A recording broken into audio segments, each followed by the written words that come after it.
Ja dhe kryeministri i Shqipërisë që i fshihet qytetarëve dhe i sulmon. Breznë për Europë dhe pastaj vjen këtu. Për çka ka ardhur në parlament? Sepse do votoj ligjin për amnistin, për të nxjerrë të burgosurit nga burgu. Prandaj ka ardhur këtu.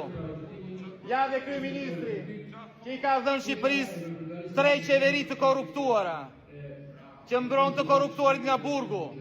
Ja ku e keni. Të nderuar qytetarë, ky është ai që u ka vjedhur, që u ka vjedhur të ardhmen, që u ka vjedhur pronat, që ka vjedhur parat që duhet të shkonin në shëndetësi, në arsim, bashkë me Belindën, bashkë me Rion Beliaj.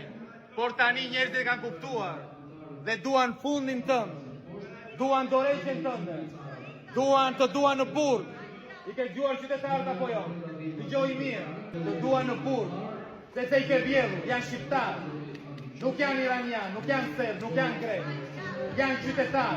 Janë qytetarë punëtorë dhe të ndershëm, që kanë një moral, që din të ndajnë të keqen nga e mira, jo si puna jote, që nuk ke moral, nuk ke parime, për ty pushteti është gjithçka, nuk ka asnjë rëndësi, nuk ka të mirë, nuk ka të keqe, nuk ka të drejtë, nuk ka të gabuar, çdo gjë mund ta bësh.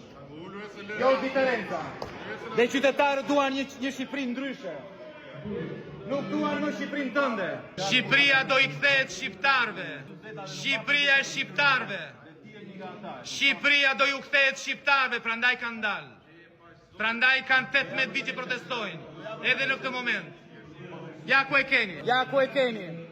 Nuk është burr të japi dorëheqje. Nuk është burr të shkojë në zgjedhjet parakoshme. Di vetëm të kërcënojë.